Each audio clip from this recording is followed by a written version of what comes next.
चीजें ऐसी होती हैं। Hello everyone, welcome to Avanti classes. My name is Manjit Bhardwaj. तो बेटा आज मैं आपको ना जीओसी तो हम थोड़ा बहुत कर चुके हैं, आप लोग उसकी प्रैक्टिस कीजिए, ठीक है। अब मैं आपको हाइड्रोकार्बन करवाने वाला हूँ। मेरा आज मूड बना कि मैं आपको हाइड्रोकार्बन की रिएक्शंस फटाफट करवा दूं। तो भाई नोटबुक पेन उठा लो, ठीक है। जो लिख रहा हूँ फटाफट लिखो और याद करते जाओ। इसी टाइम कोशिश करेंगे जितना भी होगा, आज पूरा हाइड्रोकार्बन खत्म नहीं करेंगे। एल्केन या एल्कीन या एल्काइन तीन है, तीनों में से कोई एक भी पार्ट हमने पूरा कर लिया तो हम एक या दो लेक्चर अगर आगे लगेगा तो बाकी के दो भी पूरे कर लेंगे, या फिर एक पूरा हो गया तो बाकी के आपको कुछ कुछ समझ में आने लग जाएंगे, है ना। तो चलिए स्टार्ट करते हैं बेटा। फर्स्ट ऑफ ऑल सबसे पहले, ठीक है, ये वाली फाइल मैंने आपके पास शेयर कर रखी है। मैंने बोला था वन नोट में मैंने हाइड्रोकार्बन करवा रखा, तो ये वही सेम वाली फाइल है। डोंट वरी अबाउट दिस, है ना। तो देखो भाई, इसमें प्रेपरेशन ऑफ एल्केन्स, एल्केन्स ये पेज नंबर 1 डाल रखा है यहाँ, इसका मतलब है पेज नंबर 1 है। प्रेपरेशन ऑफ एल्केन, एल्केन की प्रेपरेशन कर रहे हैं, इसको बोलते हैं पैराफिन। पैराफिन क्या होता है भाई? इसका मतलब होता है लिटिल एफिनिटी। कार्बन जब सिंगल बॉन्डेड होता है चारों हाइड्रोजन के साथ, एल्केन बना रहे हैं तो चारों हाइड्रोजन के साथ कार्बन सिंगल बॉन्डेड होगा। सिंगल बॉन्डेड कार्बन काफी स्टेबल होता है। लिटिल एफिनिटी का मतलब है कि किसी से रिएक्शन आसानी से नहीं करते हैं, सीधी सी बात ये है, ठीक है। या आप इसके बॉन्ड तोड़ना चाहोगे हीट करके तो ये नहीं टूटेगा जल्दी से, हीट करके, ऑक्सीजन की प्रेजेंस में नहीं। ऑक्सीजन की प्रेजेंस में तो ये रिएक्शन कर लेगा। इट मे बी रिएक्टिव, ये याद रखना कि ये रिएक्टिव हो सकता है, बट लिटिल एफिनिटी का मतलब है कि ये स्टेबल है, ये जरूर याद रखना, है ना। तो ये स्टेबल मॉलिक्यूल्स होते हैं, लिटिल एफिनिटी, इसलिए इन्हें पैराफिन्स बोलते हैं। याद रहेगा, एल्केन्स को पैराफिन बोलते हैं। अब देखिए भाई, फ्रॉम अनसैचुरेटेड, ये मैंने पहले भी करवा रखा है, ठीक है। जिन्होंने मेरी क्लास लगा रखी है उनको डेफिनेटली। फ्रॉम अनसैचुरेटेड, तो इसको कैसे प्रिपेयर करते हैं, प्रेपरेशन करने वाले हम फ्रॉम अनसैचुरेटेड हाइड्रोकार्बन। अनसैचुरेटेड क्या मतलब होता है? जिसमें डबल बॉन्ड हो या ट्रिपल बॉन्ड हो, ये अनसैचुरेटेड। और सैचुरेटेड कौन से होते हैं? जब कार्बन कार्बन के बीच में सिंगल बॉन्ड है, सैचुरेटेड। अगर कार्बन कार्बन के बीच में डबल बॉन्ड है, अनसैचुरेटेड, डबल। और अगर ट्रिपल बॉन्ड हो, कार्बन कार्बन के बीच की बात हो रही है, बाकी किसी की नहीं, ट्रिपल बॉन्ड हो तो क्या होता है? वो भी अनसैचुरेटेड। ये दोनों अनसैचुरेटेड होते हैं। तो देखिए अब हाइड्रोकार्बन्स की बात करते हैं, कैसे बनाते हैं इसको। तो आप डबल बॉन्ड को सिंगल बॉन्ड में कन्वर्ट कर दीजिए, हाइड्रोकार्बन को, बात बन गई, हमारा एल्केन बन गया। तो डबल बॉन्ड है, डबल बॉन्ड को क्या करें? अगर डबल बॉन्ड टूटेगा यहाँ से, ये देखिए यहाँ से टूट गया, इसकी एक वैलेंसी कम होगी, हाइड्रोजन जुड़ जाएगा, इसकी एक वैलेंसी कम होगी, हाइड्रोजन जुड़ गया, बात खत्म। दोनों की एक एक वैलेंसी कम हुई है, तो हमें हाइड्रोजन देनी है। कैसे दी जा सकती है हाइड्रोजन? निकल, प्लेटिनम, पैलाडियम, ये हमने पहले भी बोला था, ये चीजें हम कर चुके हैं, कैटलिस्ट का काम करते हैं ये। निकल, प्लेटिनम, पैलाडियम, या फिर लिथियम एल्यूमिनियम हाइड्राइड या सोडियम बोरोहाइड्राइड, ये इनमें से कोई भी डाल दो, दोनों में से। या निकल, platinum, palladium with lithium aluminium hydride. और एक और चीज है, देखो ये लिथियम एल्यूमिनियम हाइड्राइड यहाँ पर लिख रखा है, सोडियम बोरोहाइड्राइड भी डाल सकते हो इसकी जगह पर। या फिर अल्कोहल प्लस सोडियम, अल्कोहल के साथ सोडियम हो और प्लस में हाइड्रोजन यहाँ ऑलरेडी है, देख लेना। तो अगर इनका यूज कर रहे हो, प्लस में हाइड्रोजन आपके पास होनी चाहिए। लिथियम एल्यूमिनियम हाइड्राइड खुद हाइड्रोजन देता है, अल्कोहल प्लस सोडियम खुद खुद हाइड्रोजन देता है, इसलिए यहाँ और लगा रखा है। तो अगर इनका यूज कर रहे हो तो ये यूज होगा। क्लियर है बेटा सबको? यस, समझ में आ गया। सीधा हाइड्रोजन देनी, कुछ नहीं करना, डबल बॉन्ड तोड़ दो। याद करो, लिख लो इसको और याद कर लो। KMnO4 K2Cr2O7 ये साइड में लिख रखे हैं, ये ऑक्सीडाइजिंग एजेंट होते हैं, हमें पता है ये अच्छे से, है ना। और ये होते हैं रिड्यूसिंग एजेंट, दोनों के दोनों। नेक्स्ट देखो, अगर ट्रिपल बॉन्ड हो तो तब भी वही सेम टू सेम प्रोसेस है भाई, सब कुछ सेम लगेगा, हाइड्रोजन दो।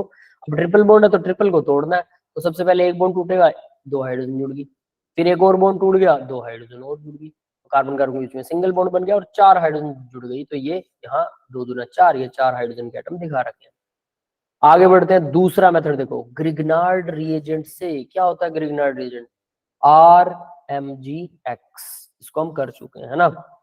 R एल्गाइल चेन है, मैग्नीशियम है और X हेलोजन है। तो ये क्या करता है? ये नेगेटिव R हमें देगा, क्योंकि मैग्नीशियम क्या करेगा? इलेक्ट्रॉन डोनेटिंग इन नेचर होता है मैग्नीशियम, तो ये इलेक्ट्रॉन यहाँ से ले लेगा मैग्नीशियम से, मेटल है ना, मेटल तो इलेक्ट्रॉन डोनेट करती है, तो यहाँ इसने इसको इलेक्ट्रॉन दे दिया, तो R नेगेटिव मिलता है और कुछ नहीं मिलता इससे, बस। और MgX अलग हो जाता है, Mg पर पॉजिटिव और X ऐसे कैसा अलग हो जाता है। तो इस तरह से RMgX। तो प्रिपेयर कैसे करते हैं इसको RMgX में? यहाँ होता है स्लाइटली नेगेटिव, यहाँ होता है स्लाइटली नेगेटिव, और ये होता है slightly positive, double slightly positive, ठीक है। अब ये डबल होगा कि नहीं पता नहीं, बट ये सिर्फ समझाने के लिए डबल लिखा हुआ है, एग्जैक्टली डबल नहीं हो सकता है। क्यों? इसका जो स्लाइटली नेगेटिव और इसका जो स्लाइटली नेगेटिव, फर्क हो सकता है इन दोनों में, है ना।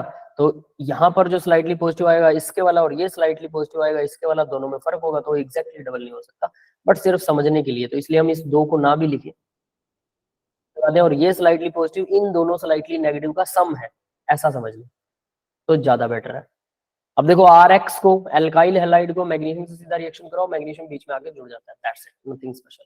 अब आगे देखो, अब इसको कैसे करते हैं यूज, तो भाई ये रहा R, ये रहा Mg, ये रहा Br, halogen, RMgX Grignard reagent है, पहचानना पड़ेगा आपको खुद।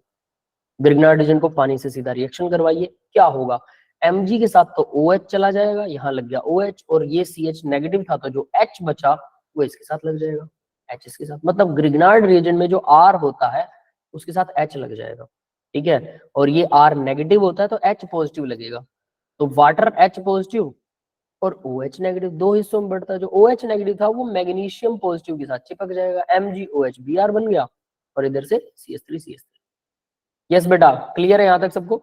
दूसरा मेथड आसान है, मेरे साथ ही बनाएंगे तो याद हो जाएगा, कुछ भी नहीं है और इसमें, ठीक है। नेक्स्ट देखते हैं बेटा, next is from alkyl halide, alkyl halide RX से ग्रिग्नार्ड रिएजेंट बना के, तो ठीक है, RX से डायरेक्ट हाइड्रोजन दे दो जिंक और H पॉजिटिव आयन की प्रेजेंस में, ये भी क्या है, रिडक्शन है ना, zinc plus H positive ion की प्रेजेंस के अंदर हाइड्रोजन डायरेक्टली दीजिए, RH बन जाएगा सीधा सीधा। तो CH3Cl को अगर हाइड्रोजन देते हैं जिंक प्लस H पॉजिटिव की प्रेजेंस में, तब भी ये क्या बनाता है, एल्काइल हैलाइड बनाता है, दैट्स इट, सिंपल रिएक्शन, सीधा याद कर रहा है, कुछ भी नहीं है। नेक्स्ट देखो वुड्स रिएक्शन, अब वुड्स क्या था भाई, ये नेम रिएक्शन है, इसलिए इस पे इंपॉर्टेंट मार्क कर, है ना, नेम रिएक्शन मतलब जो किसी साइंटिस्ट ने दियो और जो आसान हो। ये तुलसी बोल रही है ये PDF अगेन शेयर करूं, रुको बेटा, मैं अभी बताता हूँ आपको ये PDF कहाँ पर है ना। अब आप लोगों को शायद मिलती नहीं है, मुझे नहीं पता क्या प्रॉब्लम होती है, लेकिन ये शेयर्ड होती है पहले से, मैंने उस दिन भी दिखाई थी कि वो कहाँ पर है, पर कोई बात नहीं, मैं अब दोबारा से आपको शो कर देता हूँ, ठीक है, मेरे को एक बार ढूंढने दीजिए। और हमारे पास हाइड्रोकार्बन्स का, ठीक है,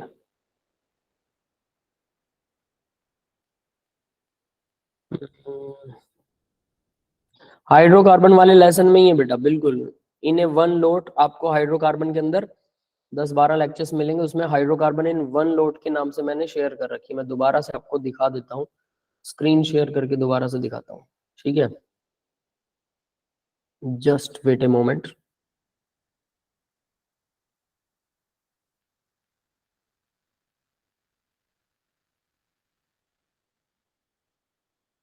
देखिए भी पूरी स्क्रीन आपके सामने आ रही है ना,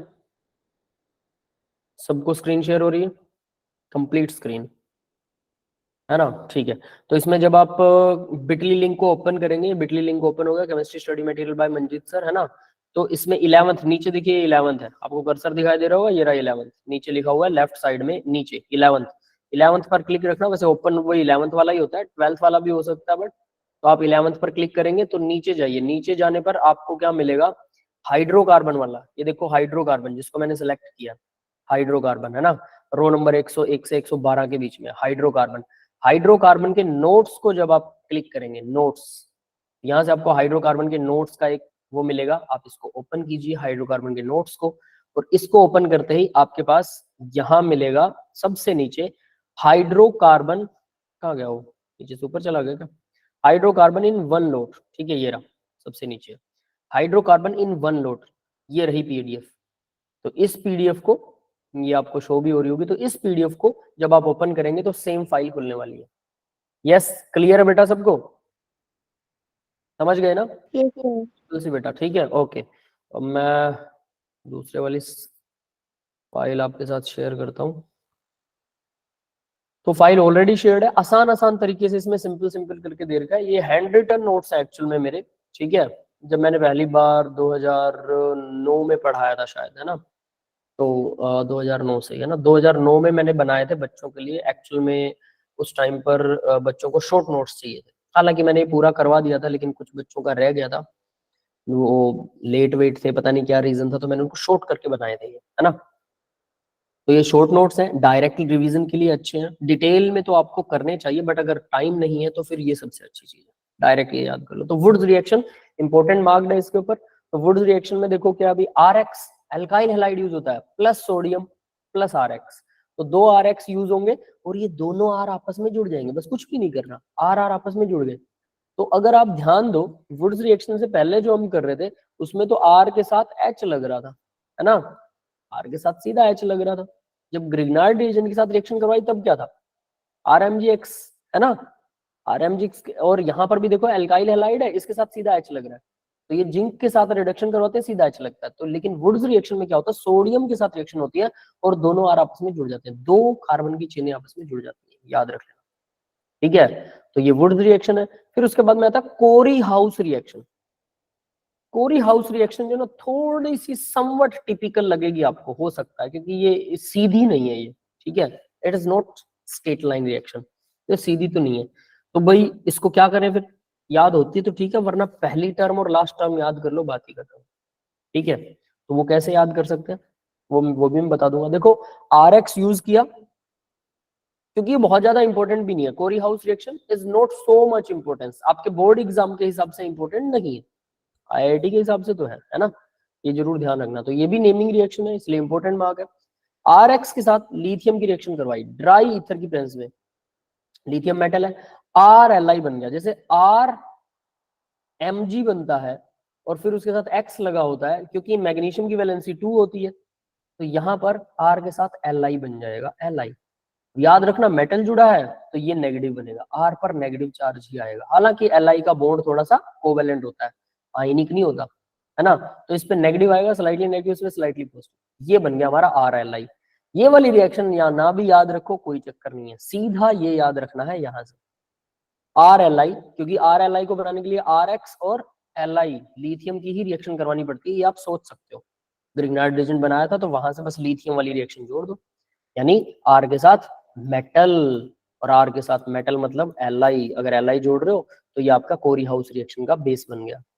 तो जब आर एल आई को हम रिएक्शन करवाते हैं, ये 2 मोल लेंगे, हम रिएक्शन करवाते हैं कॉपर आयोडाइड से, CuI से, तो 2 CH3 के साथ एक कॉपर जुड़ेगा और Li इसके साथ चिपक जाएगा, ठीक है, सिंपल, यानी कि ये 2 नेगेटिव है, कॉपर 1 पॉजिटिव है, Li 1 पॉजिटिव है, CH3 पर एक नेगेटिव है ना, तो 2 CH3 है, तो इसलिए 2 नेगेटिव हो गए, तो 2 negative 1 positive copper 1 positive lithium. यानी आपको क्या करना है, अब अगर इसे याद करने का तरीका देखें तो हमें क्या करना है भाई, CH3 ये नेगेटिव था, इसके साथ जुड़ा हुआ था Li, चिपका हुआ था, अब एक और CH3 आ गया, ये नेगेटिव है, और इसके साथ में अगर मैं लगा दूं कॉपर, कॉपर पर पॉजिटिव 1 पॉजिटिव, यहाँ पर भी कॉपर पर 1 पॉजिटिव, इन दोनों को मिक्स करना है आपको, एक हिसाब से ये मिक्सचर है, सीधा सीधा नहीं है ना। तो अब हम कहें कि ये क्या गड़बड़ है, तो भाई ऑब्वियस है, इस मिक्सचर के अंदर कॉपर पर, यहाँ पर कॉपर पर 1 पॉजिटिव है, मिक्सचर की तरह वर्क करेगा ये, आप इसे ऐसे याद रख सकते हैं, ये 1 पॉजिटिव, ये भी 1 पॉजिटिव और ये 2 नेगेटिव, तो ऐसे आपको इजीली याद हो जाएगी। तो मेटल के साथ में ये है, और कॉपर 2 पॉजिटिव भी दिखाता है, याद रख लेना, और 1 पॉजिटिव भी दिखाता है, तो यहाँ कॉपर 1 पॉजिटिव वाली ऑक्सीजन स्टेट दिखा रहा है, 2 वाली नहीं, तो ये कंफ्यूज करेगा, यहाँ से ही कंफ्यूजन शुरू होती है, ये वाला मॉलिक्यूल कंफ्यूज करता है, ये वाला तो आसान ही है। तो डायरेक्ट अगर ये वाला मॉलिक्यूल भी याद कर सकते हो तो फिर आपको ये वाला याद करने की जरूरत ज्यादा नहीं रहती है एटलीस्ट।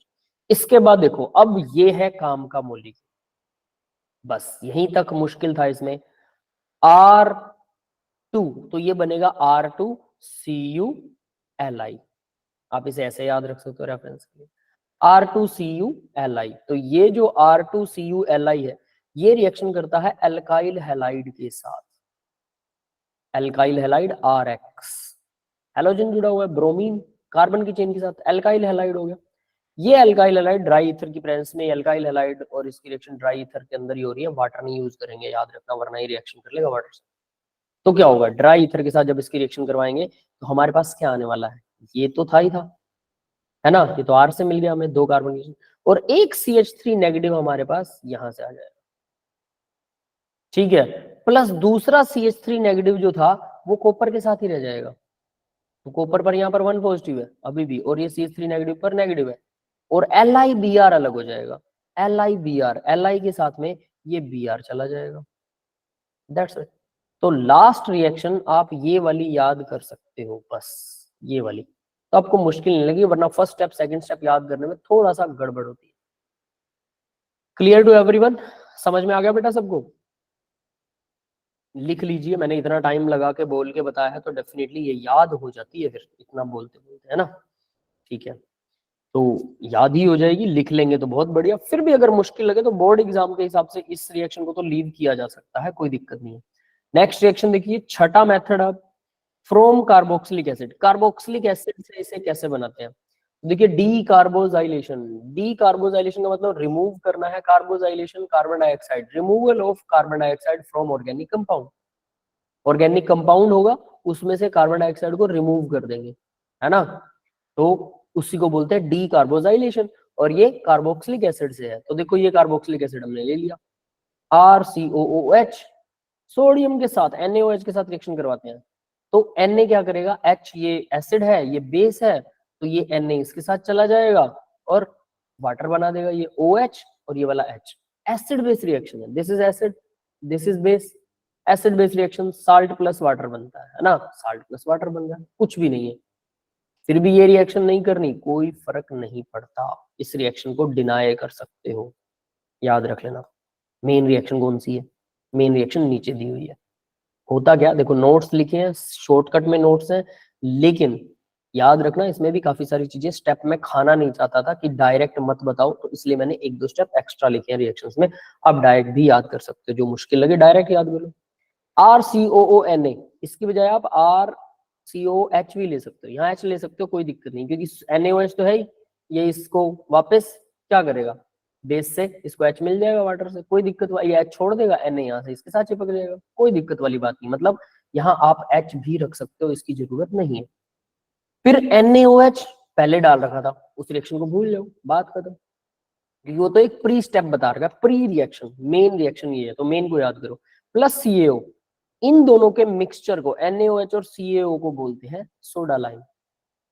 सोडा लाइम के साथ जब रिएक्शन करवाते हैं कार्बोक्सिलिक एसिड की, तो क्या होता है, ये कार्बन डाइऑक्साइड यहाँ से रिमूव हो जाएगा, H तो भाई बेस ले जाएगा, कार्बन डाइऑक्साइड यहाँ से रिमूव हो जाएगा, और R के साथ में H लग जाएगा। जो H था, यहाँ पर H था, वो R के साथ लग गया। याद रखना, एक कार्बन कम हो रहा है यहाँ पे, कार्बन डाइऑक्साइड, तो जितनी भी ये कार्बन की चेन थी उसमें से एक कार्बन कम हो गया, तो कार्बन डाइऑक्साइड रिलीज हुआ। तो Na2CO3 रिलीज होता है, not only just carbon dioxide but removal of carbon dioxide, यहाँ से तो कार्बन डाइऑक्साइड ही रिमूव हुआ है। तो Na2CO3 क्या होता है, washing soda, washing soda remove हो गया यहाँ से, RH, यानी इस R के साथ सीधा H लगेगा, बस।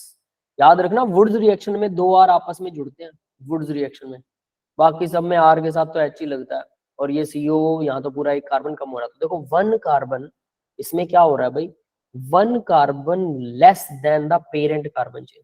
ये जो कार्बन की चेन थी, मान लो इसमें 5 कार्बन थे, तो यहाँ तो 4 ही रह गए ना, क्योंकि एक कार्बन तो ये ले गया, है ना?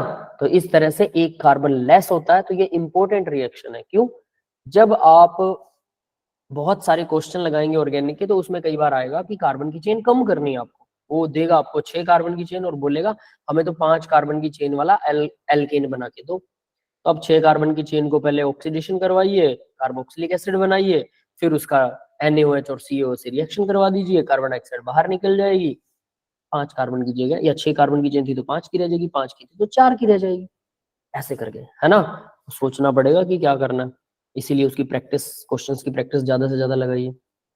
तो भाई सीधा ये रिएक्शन, मेन रिएक्शन याद कर सकते हैं, कुछ भी नहीं है, डीकार्बोजाइलेशन का मतलब कार्बोक्सिलिक एसिड से सीधा H लगा दो, बस कार्बन डाइऑक्साइड को हटा दो। नेक्स्ट मेथड देखिए, कोल्बी इलेक्ट्रोलाइटिक मेथड, सीधा सिंपल, कुछ भी नहीं है। इसमें भी RCOOH था, यहाँ पर वो Na लगा हुआ है, कोई दिक्कत वाली बात नहीं है, वही प्रोसेस आएगी और उसमें कुछ नहीं है। वाटर के साथ इलेक्ट्रोलाइसिस करवा दो, यहाँ पर भी 2 R आपस में जुड़ेंगे, इसमें एक कार्बन डाइऑक्साइड कम हो गया, लेकिन पूरी कार्बन की चेन ही दूसरी जुड़ गई। ये देखो 2 लगा रखा मैंने यहाँ, ऐसे से 2 मॉलिक्यूल है, तो दोनों R आपस में जुड़ जाएंगे, जैसे वुड्स रिएक्शन में जुड़ते हैं वैसा ही कोल्बी इलेक्ट्रोलाइटिक में होता है। याद रखना, वुड्स रिएक्शन प्लस कोल्बी इलेक्ट्रोलाइटिक, दोनों में 2 R आते हैं, बस इतना याद रहेगा। दोनों R जुड़ गए, NaOH plus H2 plus carbon dioxide, बाहर कार्बन डाइऑक्साइड तो बाहर निकालना ही पड़ेगा इसमें, है ना? कार्बन डाइऑक्साइड भी 2 निकलेंगे, है ना? ये याद रखना, यहाँ पर भी 2 आएगा। बैलेंस कर लेना। बैलेंस करना ऑर्गेनिक रिएक्शंस को कोई नेसेसरी नहीं होता। न्यूमेरिकल की अगर रिक्वायरमेंट है तो हम करेंगे, जैसे मैंने आपको बताया था, एक हाइड्रोकार्बन्स को जब ऑक्सीजन की प्रेजेंस में गर्म करते हैं, आग लगाते हैं, तो उस टाइम पे वो रिएक्शन की बैलेंसिंग आनी चाहिए। याद है सबको? एक्स होता है, फिर याद होगा सबको, है ना? तो वो जो है उसमें बैलेंसिंग की जरूरत होती है, क्योंकि वो नंबर ऑफ मोल्स निकालने की बात करता है। इनको बैलेंस करना कोई जरूरी नहीं है। आप यहाँ 2 नहीं लगाएंगे, सीधा RR लिख देंगे तब भी सही है। फिर भी थोड़ा सा तो हमें देख ही लेना चाहिए कि 2 आ रहे हैं तो 2 लगा दो, कोई दिक्कत नहीं। पूरी रिएक्शन को नहीं भी बैलेंस करेंगे कोई फर्क नहीं पड़ता। नेक्स्ट देखो, बेरिलियम एंड एल्यूमिनियम कार्बाइड से, बेरिलियम और एल्यूमिनियम के कार्बाइड से भी बना सकते हैं।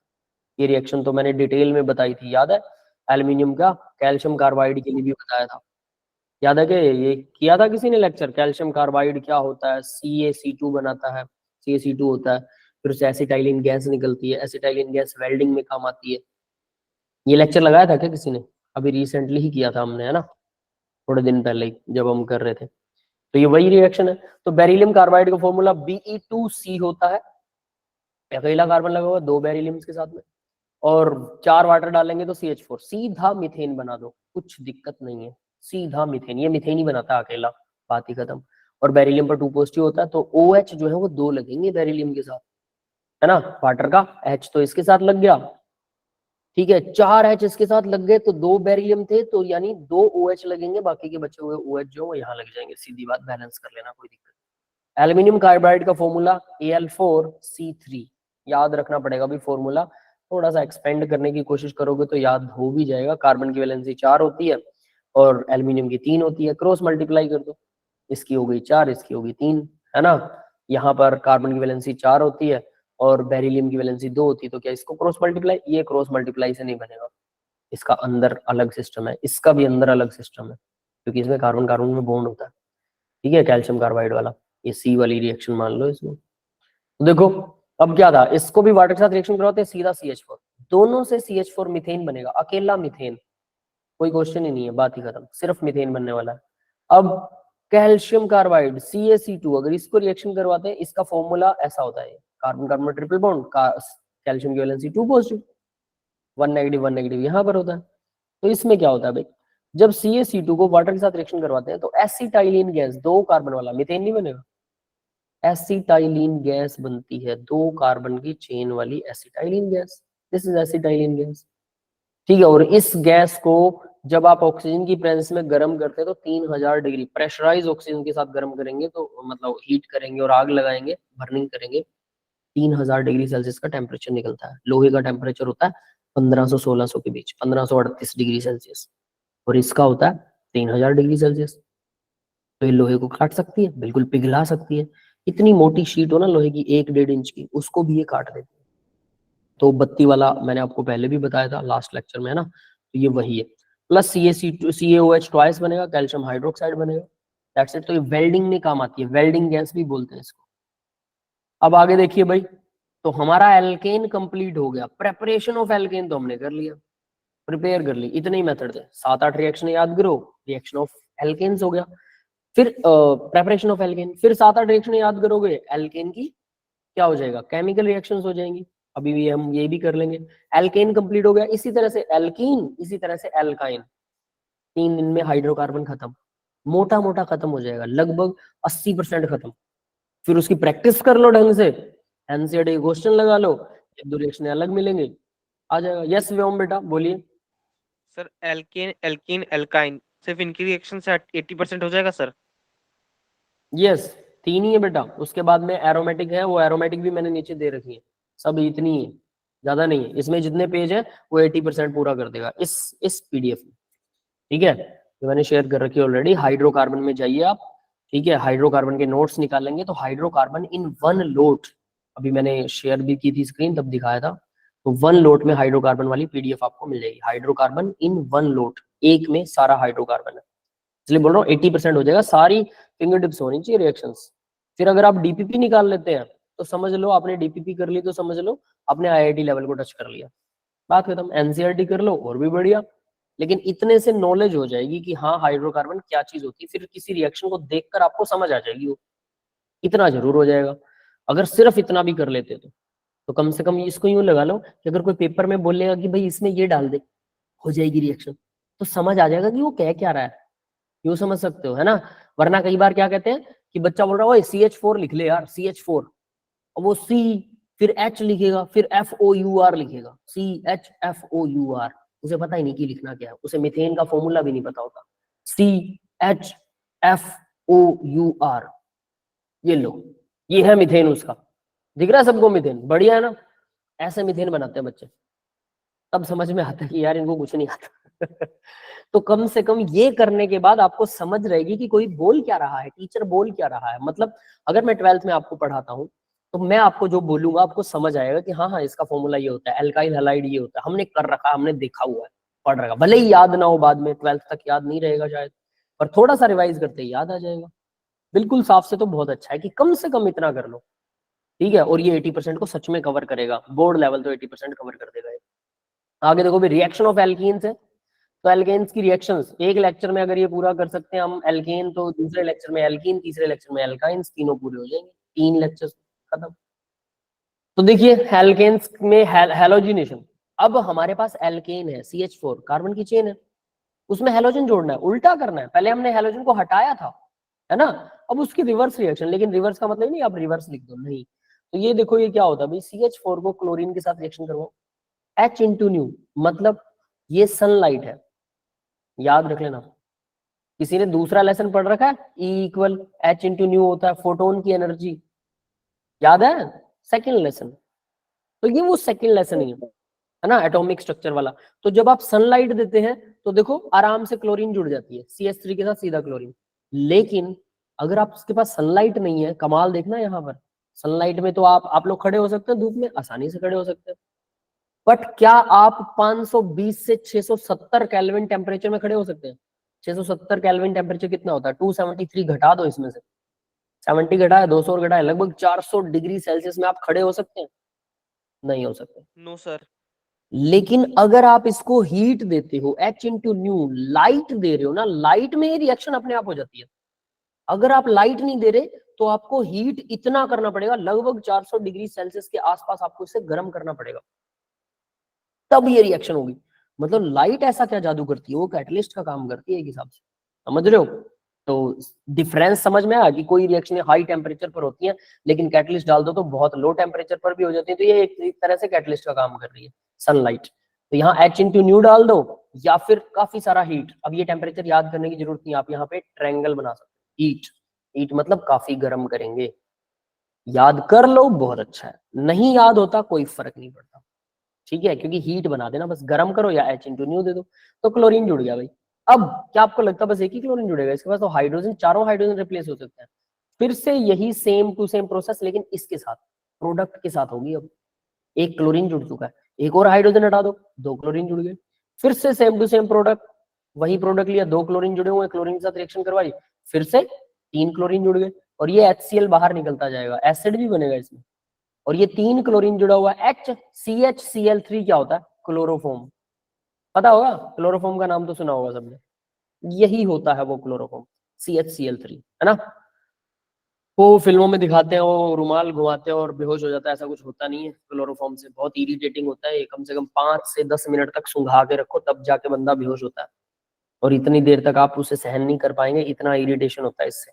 यूं समझ लो, मैं एक सुई ले ली मैंने, लोहे वाली सुई है ना, छोटी सी पिन, और वो मैं पिन ना धीरे धीरे धीरे धीरे धीरे धीरे करके आपके नाक में गाड़ रहा हूँ या आपके हाथ में गाड़ रहा हूँ उसको धीरे धीरे करके, इतना दर्द होगा। अब मुझे आपको कंट्रोल करना पड़ेगा कि मैं उस उंगली को टिकाए रखूं ताकि आप उस फिंगर को हिलाए ना, और उसके लिए आप बहुत जोर लगाएंगे, तो मेरे अकेले से तो काबू नहीं आने वाले, क्योंकि मुझे तो फिंगर नाक पे रखना है ना क्लोरोफॉर्म, तो उतना ही वैसी इरिटेशन होती है। तो फिर कम से कम 3-4 बंदे चाहिए, एक हाथ को पकड़ेगा, एक पूरी बॉडी को पकड़ेगा, और हाथ को पकड़ के नीचे रखेगा, और फिर मैं सुई आराम से ढका दूंगा आपको, ये वैसा ही है, इट्स नॉट सिंपल, याद रख लेना। तो क्लोरोफॉर्म से बेहोश नहीं कर सकते आप किसी को, वो फिल्मों में दिखा देते हैं रुमाल घुमाया और बेहोश हो गया, बिल्कुल गलत है, ऐसी कोई चीज होती नहीं है, ठीक है। तो भाई ये है क्लोरोफॉर्म, तो यहाँ CHCl3, और इसके बाद CHCl3 को फिर से क्लोरीन के साथ रिएक्शन CCl4 बनेगा, CCl4। तो इस तरह से क्लोरीन जुड़ता जाएगा और लास्ट में सारे हाइड्रोजन रिप्लेस करके क्लोरीन जुड़ जाएगा, दैट इज इट। अब ये तो था हेलोजिनेशन में क्लोरीनेशन, पहला पॉइंट। ब्रोमीन जोड़ना हो तो bromination is similar to as the chlorination. Bromination और क्लोरीनेशन दोनों सेम है, कोई फर्क नहीं है, तो यानी इसकी भी ये सेम रिएक्शन लिख सकते हो, बस क्लोरीन की जगह ब्रोमीन लगा दो। आयोडीनेशन, आयोडीनेशन क्या होता है भाई? आयोडीन को जोड़ना। अब हमने क्लोरीन तो जोड़ लिया, ब्रोमीन भी जोड़ लिया, आयोडीन कैसे जुड़ेगा? तो आयोडीन CH4I के साथ बनाता है, तो ये जैसे HCl अलग हो रहा था वैसे HI बनता है। HI जो है बहुत स्ट्रॉन्ग एसिड होता है, ये रिवर्स कर देता है प्रोसेस। HI क्या करेगा? CH3I के साथ रिएक्शन कर लेगा और वापस CH4 बन जाएगा। तो अब क्या करें? ये तो रिवर्स कर रहा है, फिर से इधर बनेगी, फिर से उधर, इधर उधर इधर उधर घूमते रहो, है ना? तो क्या करें? तो भाई this reaction is reversible, so add nitric acid. नीचे लिखा हुआ है मैंने, नाइट्रिक एसिड को ऐड कर दो। वो क्या करता है? ऑक्सीडाइजिंग एजेंट है वो HI को इसे रिवर्सिबल नहीं करने देगा, याद रखना, इसको रिवर्सिबल नहीं करने देगा, ठीक है? तो यानी वो इसको संभाल लेता है और ये रिएक्शन फॉरवर्ड डायरेक्शन में चल पड़ती है, ऑक्सीडाइजिंग एजेंट का काम करेगा HNO3। तो भाई आयोडीन अगर जोड़ते हैं तो आपको HNO3 भी साथ में डालना पड़ेगा, H इंटू न्यू वगैरह वो सब तो है ही है। फ्लोरिनेशन, अब फ्लोरीन जोड़नी हो तो सेम चीज है, फ्लोरीन उससे भी खतरनाक है। Direct fluorination is dangerous as high energy is released. Direct fluorine नहीं जोड़ सकते, जैसे F2 को नहीं जोड़ सकते आप। क्यों नहीं जोड़ सकते? फ्लोरीन फ्लोरीन का बॉन्ड बहुत वीक होता है, याद रखना क्या कह रहा हूं। फ्लोरीन फ्लोरीन का बॉन्ड बहुत वीक होता है, क्लोरीन क्लोरीन से वीक होता है, आयोडीन आयोडीन से भी वीक होता है, बहुत जल्दी टूट जाता है। फ्लोरीन खुद के साथ बहुत वीक बॉन्ड बनाती है, लेकिन दूसरे किसी के साथ बहुत स्ट्रॉन्ग बॉन्ड बनाती है। तो जो वो कार्बन के साथ जुड़ेगी बहुत स्ट्रॉन्ग बॉन्ड बनाएगी, ज्यादा स्ट्रॉन्ग बॉन्ड मतलब एनर्जी बहुत सारी बाहर निकलेगी। अब अगर एनर्जी बाहर निकल रही है, स्ट्रॉन्ग बॉन्ड है, तो ज्यादा एनर्जी बाहर निकलेगी। वो इतनी ज्यादा एनर्जी बाहर निकाल देता है, जो कार्बन कार्बन में, कार्बन हाइड्रोजन में जो CH4 बनाओगे, फ्लोरीन जोड़ोगे CH3F को, तो जो बॉन्ड है ना बाकी के बच्चे, वो कार्बन कार्बन बॉन्ड को भी तोड़ देती है धमाकों के साथ, और धड़ुम धड़ाम धमाके हो जाते हैं। इसलिए फ्लोरीन को डायरेक्ट नहीं जोड़ सकते। यानी फ्लोरीन को अगर आप हाइड्रोकार्बन, हाइड्रोकार्बन क्या होते हैं पता है? ऑयल, घी, अगर इसमें से फ्लोरीन गैस को आप पास आउट कर दो तो धमाके हो जाएंगे, यानी घी में भी धमाके होने लग जाएंगे, समझ गए? उसमें आग भी लग जाएगी क्योंकि ऑक्सीजन तो होती है पास में। तो इस तरह से फ्लोरिनेशन बहुत खतरनाक होता है। Release during the fluorination which can break carbon carbon bond, वो कार्बन कार्बन बॉन्ड को तोड़ सकती है, तोड़ देती है बल्कि। So this held by the halogen exchange. तो इसको कैसे करें फिर? हैलोजन एक्सचेंज, एक्सचेंज ऑफर करते हैं हम। फ्लोरीन को डायरेक्ट नहीं जोड़ेंगे, एक्सचेंज करवाएंगे। कैसे एक्सचेंज होता है? तो ये देखो भाई जरा, ये है एक्सचेंज। पहले क्लोरीन जुड़ा हुआ है, मैंने क्लोरीन को Hg2F2 के साथ रिएक्शन करवाई, क्लोरीन रिप्लेस हो गया, यहाँ जुड़ गया फ्लोरीन। ये है रिप्लेसमेंट रिएक्शन, यानी डायरेक्ट नहीं कर रहे हैं हम, एक्सचेंज कर रहे हैं। ये क्लोरीन हट के फ्लोरीन जुड़ जाएगा, तो यहाँ फ्लोरीन फ्लोरीन का बॉन्ड नहीं था, इसलिए बच गए। This reaction is called sword reaction, और इस रिएक्शन का नाम है स्वार्ट रिएक्शन। वो वुड्स रिएक्शन थी, ये स्वार्ट रिएक्शन है, याद रख लेना। और इसमें फ्लोरीन जोड़ा जाता है, वुड्स रिएक्शन में तो एल्केन बनता था। तो ये भी नेमिंग रिएक्शन है, इसलिए मैंने इस पे यहाँ पे इंपॉर्टेंट मार्क कर रखा है। यस गाइज, यहां तक बेटा सबको समझ में आ गया? प्रेपरेशन ऑफ एल्केन और उसके बाद रिएक्शंस ऑफ एल्केन हम कर रहे हैं। क्लियर है सबको यहाँ तक? हाँ भाई, सब किसी को नींद तो नहीं आ रही ना? ठीक है। ये अभिजय सो गया क्या? अभिजय आज सर दे। सर आंखें खोल करके आपकी बातें सुन रहा हूँ, सॉरी कान खोल करके, और आंखें खोल करके छाप रहा हूँ। बहुत बढ़िया, ठीक है। ये देखो, अगर आपने पहले कर रखा है तो इससे रिवीजन होगी बेटा, नहीं, सबसे मैं अच्छी बात पहली है। बार ही कर रहा हूँ। आप पहली बार कर रहे हो? अरे इतना पीछे कैसे हो आप लोग?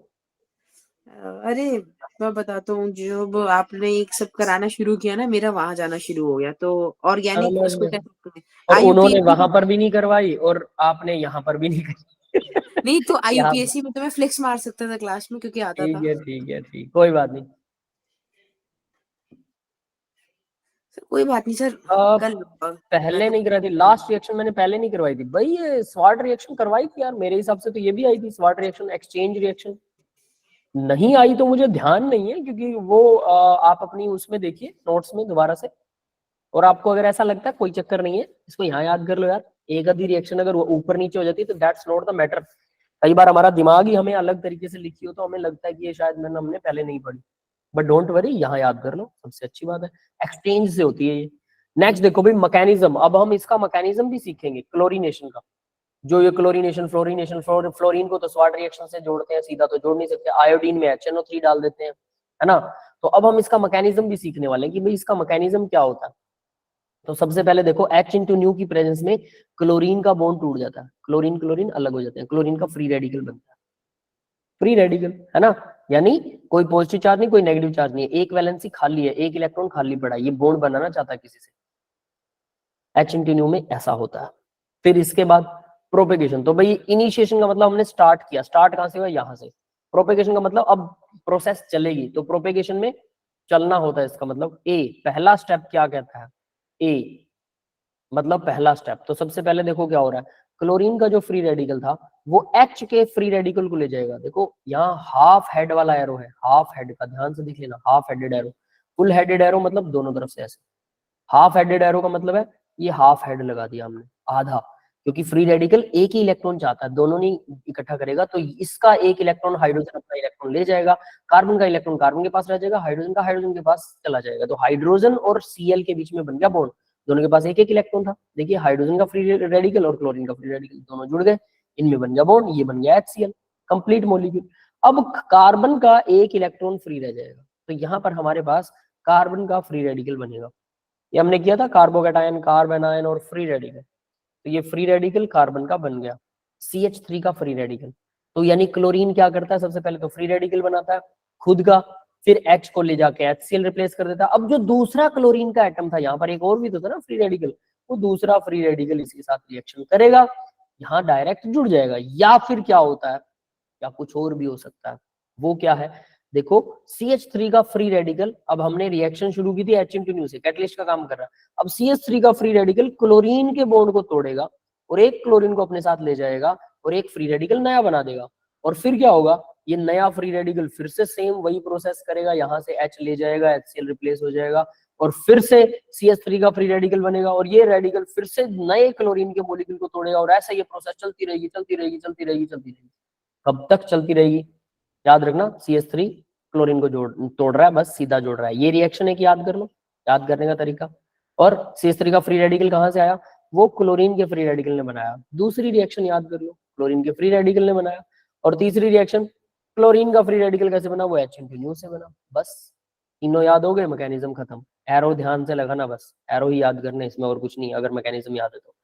चेन टर्मिनेशन, अब ये तो प्रोसेस चल रही है, ये टर्मिनेट एंड कैसे होगा, अगर लास्ट में सिर्फ 2 क्लोरीन के फ्री रेडिकल बन जाए, बच जाए, क्लोरीन क्लोरीन फिर से जुड़ जाएगा लास्ट में और कुछ बचा ही नहीं है, तो फिर यही दोनों रिएक्शन करेंगे।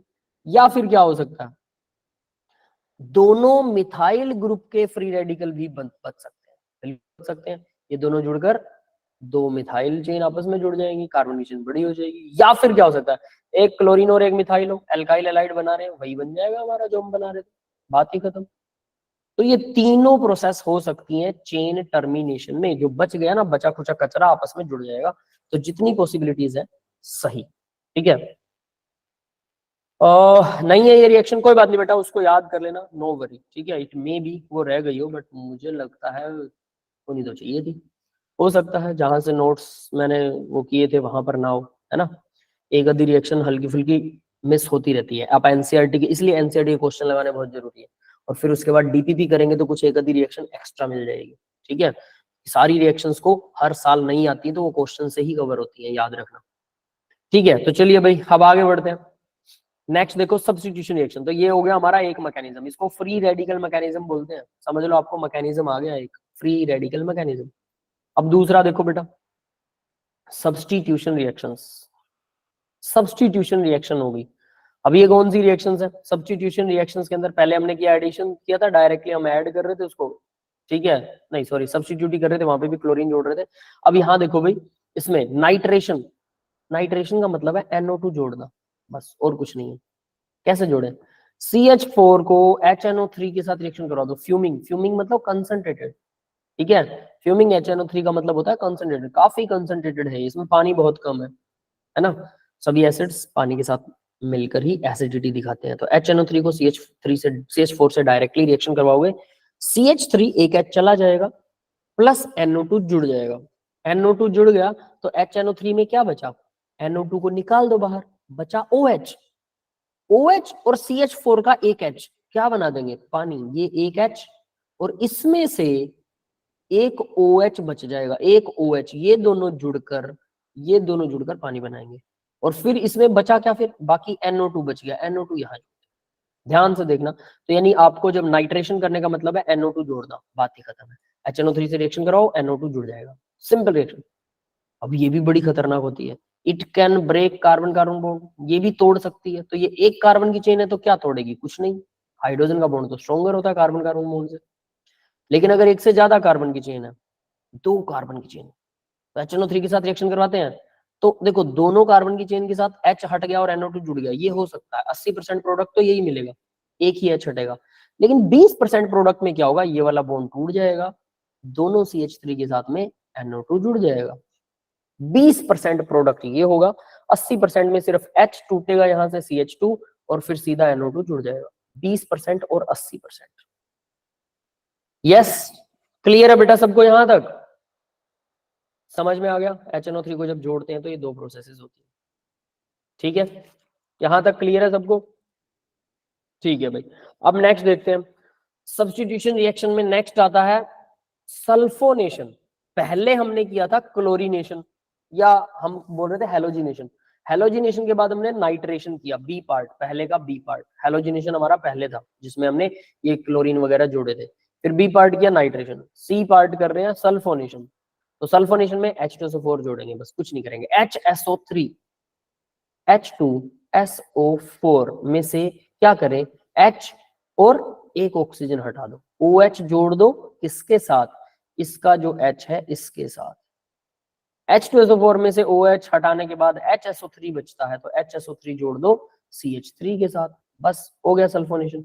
ये भी फ्यूमिंग होता है, मतलब कंसंट्रेटेड होता है, तो इसमें SO3 की अमाउंट भी होती है काफी सारी, ठीक है, तो इसको बोलते हैं फ्यूमिंग, सीधा सीधा। तो ये फ्यूमिंग मतलब हाईली कंसंट्रेटेड, ओलियम बोल सकते हो आप इसे। हमने फॉर्मूला किया था H2S2O7, इन दोनों का मिक्सचर को बोलते हैं ओलियम, ठीक है। ये ओलियम भी आप इसे बोल सकते हो, फ्यूमिंग डायरेक्ट बोल सकते हैं या ओलियम बोल लो, एक ही चीज है, कोई दिक्कत नहीं है। अब देखिए भाई, तो ये CH4 है, डायरेक्टली H हटेगा और एक H यहाँ से हट गया, HSO3 इसके साथ जुड़ जाएगा और जो OH इसमें से निकला वो क्या करेगा, वो हमारे H के साथ रिएक्शन करके वाटर बना देगा, दैट्स इट। वहां पर भी ऐसा ही कुछ हो रहा था, वहां भी वाटर निकल रहा था, यहाँ भी वाटर निकल रहा, वहां NO2 जुड़ रहा था, यहाँ HSO3 जुड़ रहा है, दोनों एसिड ऐसा कर, ठीक है, सिंपल रिएक्शन है, नथिंग स्पेशल इन दिस, है ना। नेक्स्ट देखते हैं अब जरा, नेक्स्ट देखिए ऑक्सीडेशन। अब हम ऑक्सीडेशन करेंगे भाई, देखो मैंने ऑक्सीडेशन पहले भी बड़ा डिटेल में करवाया था, याद है ना। और अब भी एल्केन में ऑक्सीडेशन आ रहा है और इसकी रिएक्शन भी मैंने आपको बोली थी कि ये याद करना बहुत जरूरी है, याद है। 3n+1 डिवाइडेड बाई 2n मतलब x मान लो, है ना, तो वैसा कुछ करके, और H2n+2 हो। अगर हमारे पास कंबशन कर रहे हैं, एल्केन्स का कंबशन, वो कंबशन वाली रिएक्शन किसी को याद है भाई, बैलेंसिंग कैसे करते थे, उसमें एक्स वाला मेथड दे रखा था, एक्स वाला, ये वाला तो अलग चीज है, ये सिर्फ ओनली एप्लीकेबल फॉर एल्केन है, ठीक है, इसको मत याद कीजिए। किसी को याद है, जल्दी बताइए।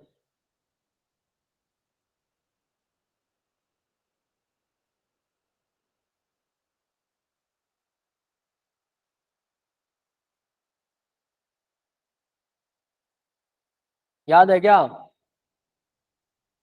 एक्स वाई करते थे, फिर x+y/4 करते थे, फिर x करते थे, फिर y/2 करते थे, याद है।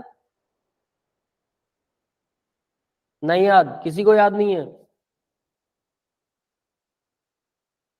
वो भी लिख रहा हूँ, फिर ध्यान से याद करना, उसके ऊपर न्यूमेरिकल भी करवाए थे यार आप लोगों को। x और y, प्लस में क्या होता था, प्लस में O2 जोड़ना है, कितना O2 जुड़ता था बताओ फिर। x+y/4, क्या बेटा, x+y/4 होगी। x+y/4, यस, ये जुड़ता है O2, राइट। इसके बाद में क्या होता है, x ही आपको कार्बन डाइऑक्साइड मिलते हैं, ये तो सेम मिलते हैं, और वाटर कितने मिलते हैं, y/2, y डिवाइडेड बाय 2, ठीक है, ये मिलता है आपको वाटर, दैट्स इट। ये है बैलेंसिंग, सब तरह की रिएक्शंस इससे बैलेंस हो जाएंगी, सब तरह की रिएक्शंस। ये सिर्फ एल्केन के लिए, ठीक है, एल्केन क्या होती है, CnH2n+2 होता है, लेकिन ये क्या है, कोई भी हाइड्रोकार्बन, एल्केन पर भी ये फिट बैठेगी, नो वरी। हमने इसको n, इस n को रिप्लेस कर दिया, सीधी सी बात है, इस n को +2 करेंगे तो इसकी जगह पर, इस पूरे टर्म की जगह पर हमने y रख दिया, बस और कुछ नहीं किया। और ये हेल्पफुल है, आप देखें अगर ध्यान से, ठीक है, तो ये हेल्पफुल होगा आपके लिए, दैट इज वाई ये रिएक्शन बैलेंसिंग वाली मत याद करें, सीधी सी बात है, इसको भूल जाए और इसको याद कर लो भाई, इसको लिख लो अलग से, क्योंकि नोट्स में तो यही वाली लिखी हुई मिलेगी जो मैंने अपलोड कर रखे हैं। समझ में आ गया बेटा? नोट्स में तो ये वाली लिखी हुई मिलेगी, एवर फॉर एवर सब पर अप्लाई होती है, मतलब एल्केन, एल्कीन, एल्काइन, इन तीनों पर अप्लाई होती है ऊपर वाली रिएक्शन, और सिर्फ एल्केन के लिए ये वाली रिएक्शन। तो ये बैलेंसिंग रिएक्शन है, जरूर याद करना, इसके ऊपर हमने न्यूमेरिकल भी सॉल्व किए थे, है ना, PYQs। मुझे लग रहा है सिर्फ वीडियो देखते हो और फिर चले जाते हो, है ना, ऐसा करते हो आप लोग, इसीलिए प्रॉब्लम आती है, इससे फिर बाद में बोलते हैं बच्चे पढ़ते नहीं है ना।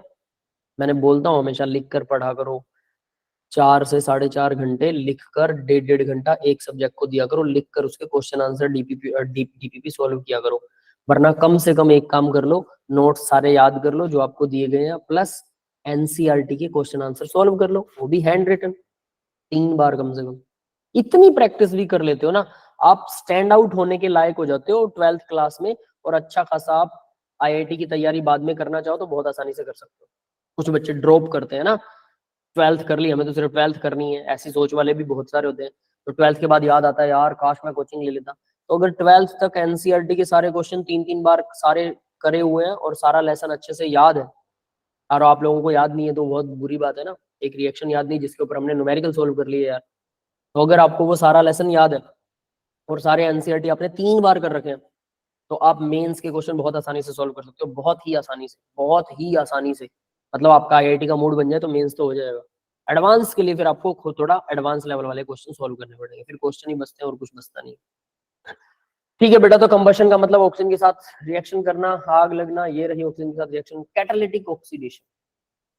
अब ये हमने कर रखी है, कॉपर की ट्यूब में अगर CH4 को O2 के साथ, कॉपर की ट्यूब में प्लस हीट 573 केल्विन टेम्परेचर है, तो मतलब लगभग 300 डिग्री सेल्सियस है ना, 300 डिग्री सेल्सियस टेम्परेचर कॉपर की ट्यूब के अंदर गर्म करते हो, 100 एटमॉस्फेरिक प्रेशर देते हो। प्रेशर याद मत करना, हाई प्रेशर लिख देना, टेम्परेचर हाई टेम्परेचर लिख देना, या ट्रायंगल बना देना, कोई बात नहीं, याद रह जाए तो बहुत अच्छा है, ठीक है, और बहुत बढ़िया बात है याद रखना, नहीं याद रहता कोई खास बात नहीं है। तो इसमें क्या बनता है, अल्कोहल बनता है, अल्कोहल। और ये वाली रिएक्शन भी ना उन नोट्स में शायद नहीं मिलेगी, ये 12th में आती है, जो रिएक्शन कहीं इधर उधर मिस हो जाती है वो 12th में वापस आ जाती है, चिंता मत करना। ऐसा नहीं कि इनमें कुछ एक्स्ट्रा मिलेगा, नोट्स में मैंने हैंड रिटन लिख रखे, तो ऐसा कुछ नहीं है, उनमें भी कुछ एक्स्ट्रा मिलेगा, इनमें भी कुछ एक्स्ट्रा मिलेगा, दोनों को मिक्स करोगे 12th में मिलेगा, एक जगह याद नहीं हो 12th में पक्का मिलेगा। तो ऐसा नहीं कि यही वाली रिएक्शन पेपर में आएगी, ये भी कुछ जरूरी नहीं है, बाकी का सब आता है, 99% आपका कवर है, दैट्स इट, ज्यादा सोचने का नहीं। तो देखो भाई, CH4 को ऑक्सीजन के साथ रिएक्शन करवाते हैं, अल्कोहल बनता है कॉपर ट्यूब में, क्या बना, अल्कोहल। CH4 को ऑक्सीजन के साथ मोलिब्डेनम ऑक्साइड MO2O3, MO होता है मोलिब्डेनम, मेटल है, प्लस यहाँ पर देखो मैंने हीट दे रखा, प्लस टेम्परेचर, यानी टेम्परेचर प्लस हीट, यहाँ टेम्परेचर और हीट लिखा नहीं है, कितना प्रेशर है और कितना टेम्परेचर है और हीट कितनी है, नहीं लिखा है ना, आप भी ऐसा लिख सकते हैं, याद करने की जरूरत नहीं होती है। तो क्या बना, टेम्परेचर प्लस प्रेशर डालेंगे, क्या बनता है, एल्डिहाइड। कॉपर ट्यूब में गर्म करते हैं प्रेशर के साथ, अल्कोहल बना, मोलिब्डेनम ऑक्साइड डाल दिया तो एल्डिहाइड बन गया, समझ रहे हो ना। दूसरी रिएक्शन, मोलिब्डेनम के साथ में एल्डिहाइड बन गया। और अगर इसी को मैं Ag2O के साथ रिएक्शन करा दूं प्लस ऑक्सीजन की प्रेजेंस में, यहाँ भी ऑक्सीजन है, यहाँ भी ऑक्सीजन है, यहाँ भी ऑक्सीजन, ऑक्सीजन हर जगह है, ठीक है, और 2 कार्बन की चेन ली है यहाँ पर मैंने, तो क्या होगा, 2 कार्बन की चेन लेंगे तो 2 कार्बन वाला ही कार्बोक्सिलिक एसिड बनेगा, एक वाली लेंगे तो एक वाला बनेगा, है ना। तो यहाँ पर क्या हो रहा है, अभी ऑक्सीजन के साथ Ag2O के साथ ऑक्सीडेशन हो जाता है, कार्बोक्सिलिक एसिड बन गया सीधा। इस कार्बोक्सिलिक एसिड की अगर मैं रिएक्शन करा दूं NaOH प्लस CaO से, बताएगा कोई क्या बनेगा, यस, अभी अभी हमने कही है ये, सोडियम हाइड्रोक्साइड और कैल्शियम ऑक्साइड को क्या बोलते हैं, सोडा लाइम, सोडा लाइम के साथ डी कार्बोजाइलेशन होगा। अब तो बता दो डी कार्बोजाइलेशन में क्या होता है, इसी लेक्चर में की थी, याद होगा तभी बता पाओगे ना। जल्दी से याद करो, रिवाइज करो, दिमाग लगाओ और बताओ। कोई लिख रहा है साथ के साथ? अगर मेरे लिख रहे हो तो याद जरूर होगी। मिथेन बनेगा, यस राइट, माधव ने राइट आंसर दिया भाई। ठीक है, अभी जब ने भी हैंड रेज किया, मतलब उसको भी याद होगा शायद, है ना। तो CH4 मिथेन बनेगा, Na2CO3 बनेगा। तो भाई हमने ये किया था कि इसका ये कार्बन डाइऑक्साइड हट जाएगा और ये CH4 बना देगा, एक H लग जाएगा। तो देखो हम यहाँ से शुरू हुए थे, ऑक्सीडेशन करवाया, ये बनाया, 2 कार्बन की चेन थी ना, और हमने 1 कार्बन का मीथेन बना लिया। ऐसे चीजों को कन्वर्ट किया जाता है। मुझे जो चाहिए वो मैं कैसे गेट करूंगा? ऐसे रिएक्शनें करवा करवा के, जो इंडस्ट्रीज के अंदर आपको टेक्सटाइल इंडस्ट्री, कपड़े बनते हैं, प्लास्टिक इंडस्ट्री होती है जिसमें प्लास्टिक की चीजें बनाई जाती हैं, लैपटॉप बनते हैं, इलेक्ट्रॉनिक्स चीजें बनती हैं, पंखे बनते हैं, है ना, और दरवाजे भी बनते हैं आजकल तो प्लास्टिक के, केमिकल से बहुत सारी अदर चीजें भी बनती है। आप ध्यान से अपने रूम में देखोगे, मोस्ट ऑफ द थिंग्स जो वो केमिकल से मिलकर बनी होती है। तो उन केमिकल्स में हमें क्या रिक्वायर्ड है, क्या हमें चाहिए, उनको ऐसे जोड़ तोड़ करके रिएक्शन, इसको जोड़ देंगे तो ये बनेगा, इससे मेरे को ये बनाना है, तो फिर वो सोचते हैं ये मेरे पास है, इससे मैं ये बना सकता हूँ, क्या करूँ, ये कर दूं, ये काम होता है। इसलिए आपको जब तक ये याद नहीं होंगी रिएक्शनें, तब तक आप कैसे आइडिया लगा पाओगे कि कौन सी रिएक्शन से क्या बनता है ना। इसलिए नॉलेज होगी तो अच्छी जगह जाओगे, बढ़िया जगह पर जॉब लगेगी, बढ़िया जगह जॉब लगेगी तो पैसे अच्छे कमाओगे, जिंदगी स्मूथ चलेगी। इसलिए आपको बोला जाता है बेटा लिख कर मेहनत कीजिए। इसका एक ही तरीका है, लिख कर मेहनत कीजिए, डेली 4.5 घंटे लिखिए। बहुत आसान है आज के टाइम में करना, ज्यादा मुश्किल काम नहीं बता रहा, सिर्फ 4.5 घंटे लिख कर मेहनत कर लो। बट इतना भी नहीं होता तो बाद में फिर हमें लगता है कि वही बात है, कुछ बनता नहीं है जिंदगी में ना। नेक्स्ट रिएक्शन देखते हैं बेटा, आइसोमेरिज्म, आइसोमेराइजेशन। आइसोमर भी बना सकते हैं हम इससे, कैसे? एल्यूमिनियम क्लोराइड HCl और प्लस टेम्परेचर से स्टेट चेन, 4 कार्बन की चेन थी, इससे हमने आइसोमर बना लिया। अभी 2 दिन पहले ही हमने आइसोमर किया था, 2 लेक्चर पहले, याद है? तो ये आइसोमर है, कार्बन की चेन क्या थी, ब्रांच हो गई। कौन सा आइसोमर है ये? स्ट्रेट चेन से हमने ब्रांचिंग वाला बना दिया। कौन सा आइसोमर है भाई, याद है किसी को? Name of the isomer? Chain isomer, इसका नाम है चेन आइसोमर। याद आया? तो आइसोमर भी बना सकते हो, ठीक है। एल्यूमिनियम क्लोराइड के साथ और HCl और टेम्परेचर से आइसोमर बन जाता है। इसके बाद में लास्ट रिएक्शन है 2, एल्केन खत्म हो जाएगा। देखो आज के लेक्चर में एल्केन खत्म कर दिया हमने, है ना कमाल। कितनी सी रिएक्शनें करके 1 घंटे में एल्केन खत्म हो रहा है यार। और क्या चाहते हो आप लोग, है ना? और क्या बच्चे की जान लोगे, है ना, वो बोलते हैं ना। तो कितना आसान है। वो कौन बोलता है, वो शाहरुख, कौन बोलता होता है, अक्षय कुमार बोलता है ना, बच्चे की जान लोगे क्या, उसका डायलॉग है, वैसा ही कुछ है। तो एरोमेटाइजेशन, मैं एल्केन से एरोमेटिक कंपाउंड बनाना चाहता हूँ। बेंजीन एरोमेटिक पे हमने मत्था मारा था ना, बेंजीन एरोमेटिक होता है, हक्कल रूल फॉलो करता है, 4n+2 पाई इलेक्ट्रॉन्स होते हैं, है ना।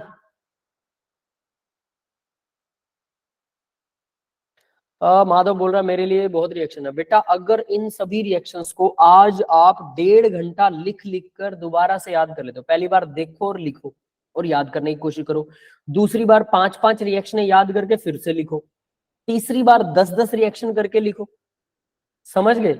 और चौथी बार सारी की सारी एक साथ लिखने की कोशिश करो याद करके।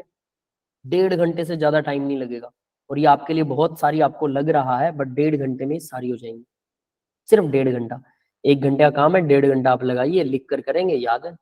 तो देखो 1/3 पार्ट ऑफ क्या बोलते हैं, हाइड्रोकार्बन हो जाएगा, 1/3 पार्ट यार, that's not the big thing, है ना। बिल्कुल करना चाहिए बेटा, ये करेंगे तभी तो बात बनेगी। थोड़ा थोड़ा लिटिल लिटिल, 1.5 घंटा आज लगाएंगे, 1/3 हो जाएगा, 1.5 घंटा मतलब 4.5 घंटे लिख कर अगर प्रैक्टिस करते हो, सारा हाइड्रोकार्बन हो गया, बड़ी चीज है ये। और उसके बाद ऐसे ही 12th में, लेकिन अगर आप एक ही दिन में सारा करना चाहोगे कि पूरी केमिस्ट्री कर लो, तो 4.5 घंटे तो ये अकेली लेती है, पॉसिबल ही नहीं है। जो अब अभी अभी अभिजय से बात कर रहा था ना मैं, कि भाई ये इतना पॉसिबल नहीं होता है एक दिन में सब कुछ करना बच्चे के लिए, लेकिन लिटिल लिटिल करोगे तो बहुत आसानी से कर लोगे। तो अभी देखो 6 कार्बन की चेन है, क्या क्या डलता है, chromium oxide, vanadium pentoxide, molybdenum oxide या एल्यूमिनियम ट्राइऑक्साइड, है ना।